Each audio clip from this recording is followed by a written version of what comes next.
Esta questão de dinâmica caiu no Enem de 2012 e uma questão envolvendo a força de atrito e o funcionamento dos freios ABS.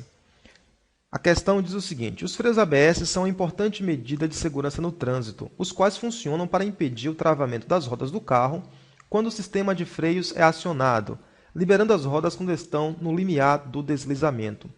Quando as rodas travam, a força de frenagem é governada pelo atrito cinético. As representações esquemáticas da força de atrito FAT entre os pneus e a pista, em função da pressão P aplicada no pedal de freio, para carros sem ABS e com ABS são, respectivamente, e temos aqui então as opções. Bom, para responder a esta questão de forma adequada, é importante, tá, que você saiba como funciona a força de atrito. Mesmo que você não saiba como funcionam os freios ABS, se você entende como funciona a força de atrito estático e a força de atrito cinético, já seria suficiente para você responder essa questão. No entanto, aqui nós queremos aprender e eu vou explicar para você também como funcionam os freios ABS. Bom, eu vou utilizar esta simulação, mais uma simulação do FET, Simulações em Física, que você pode baixar gratuitamente na internet, e nós vamos então pegar esse arquivo que está aqui e vamos aplicar uma força.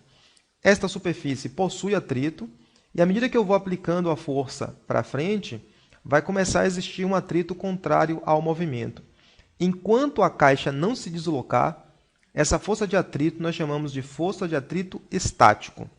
Nós vamos observar então o que acontece com a força de atrito estático à medida que a gente aumenta a força aplicada.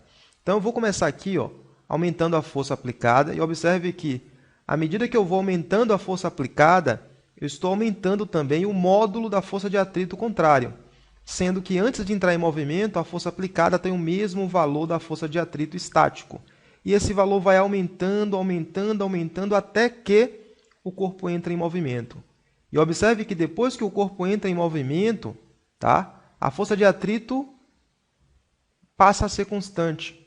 Ou seja, o atrito tem um valor que vai aumentando em módulo, tá, que o gráfico tem um valor negativo aqui, e negativo porque a força de atrito tem um sentido contrário ao nosso referencial. Então, ela vai aumentando em módulo até chegar no ponto máximo. Esse ponto aqui significa força de atrito estático máxima. E você conseguiu aplicar uma força ligeiramente maior do que essa. Quando isso acontece, a força de atrito cai para o valor que é o atrito cinético e vai continuar constante ao longo de todo o movimento. Você sabe, por experiência, que é muito mais difícil colocar um corpo em movimento do que mantê-lo em movimento. Então, depois que atinge o suficiente para movimentar, o atrito reduz para o valor cinético e permanece constante. No nosso gráfico lá no problema, o valor está sendo representado em módulo. Então, essa curva vai estar para cima. Ela vai subir, vai cair um pouquinho e depois vai continuar constante. Se você conseguir compreender apenas essa informação que a gente estuda quando estuda a força de atrito, já é suficiente para você responder a questão. Tá? E responde isso rapidamente, em menos de 3 minutos, que é o nosso objetivo sempre. Então, observe que quando a roda está rodando, né, e você aperta de vez no freio, numa situação de emergência, o pneu tende a travar. Travar significa que ele vai deixar de girar.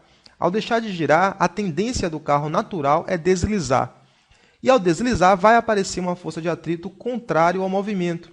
Então, normalmente, quando um carro está em movimento, a força de atrito está impulsionando a roda para frente. Então, se é a roda responsável pelo movimento, a roda vai empurrar o chão para trás e o chão vai empurrar a roda para frente com uma força que é a força de atrito. Quando o pneu trava e a roda deixa de girar, o atrito vai agir contrário ao movimento, para fazer a roda parar. Então, vai existir uma força de atrito para cá. Essa força de atrito, assim que a roda trava, tem o mesmo comportamento da força de atrito agindo sobre uma caixa, fazendo com que, inicialmente, a força de atrito vai aumentar o seu valor. Então, vou tentar desenhar aqui o gráfico de como seria a força de atrito, já representando em termos de módulo, tá? Em função da distância ou em função da pressão aplicada aos pedais. Então, a força de atrito tende a aumentar o seu valor. Depois de um certo tempo, ela vai cair bruscamente e vai continuar constante. Esse é o comportamento da força de atrito. Nessa parte daqui, onde está crescendo, é a parte que nós dizemos que o atrito é estático, e nessa parte daqui é a parte que nós dizemos que o atrito é cinético, ligeiramente menor do que a força de atrito estático máxima. Beleza. Sabendo disso, então significa que um pneu sem ABS vai ter o comportamento comum. E por esta razão, você já pode riscar que não pode ser essa opção, não pode ser a letra C, não pode ser a letra D. Então, por eliminação, só sobrou a letra A e a letra E. Bom, vamos agora ver o comportamento do freio ABS. Observe que no caso do freio ABS, a diferença só acontece depois que a roda trava. Então, depois que a roda trava, ela vai ser liberada para que nessa liberação não ocorra o deslizamento. Então, o comportamento inicial tem que ser o mesmo comportamento inicial de uma roda sem ABS. Aí você observa que esse aqui, até o ponto máximo, eles são idênticos. É depois que trava, chega no máximo que ele muda um pouquinho. Então, consequentemente, você elimina isso aqui como possibilidade, porque no começo ela não é igual. Então, só pode ser a letra A, por opção. Por eliminação, a partir do momento que você sabe como funciona a força de atrito. No entanto, seria bom que você pudesse ver como funciona um freio ABS de fato. Como acontece essa liberação para que, ao chegar na força de atrito estático máxima, esse valor depois cai bruscamente, depois aumenta de novo e por aí vai. O freio ABS ele funciona da seguinte maneira. Toda vez que a roda está prestes a travar, o sistema computadorizado detecta isso e libera a roda para que a roda se movimente de novo. Essa roda se movimentando de novo faz com que a força de atrito caia para um certo valor e depois volte a atingir de novo a força de atrito estático máxima. E depois de novo, quantas vezes seja necessário. Como se a roda girasse, travando e destravando, travando e destravando, rodando e deixando de rodar. Tem vários vídeos no YouTube de empresas que produzem freios ABS, principalmente a Bosch, tem um vídeo muito bom. E eu vou exibir esse vídeo aqui para você da Bosch, como um caráter educativo, para que você compreenda como funciona os freios ABS. Então, nós respondemos sem saber o que é o freio ABS, apenas sabendo como funciona a força de atrito estático.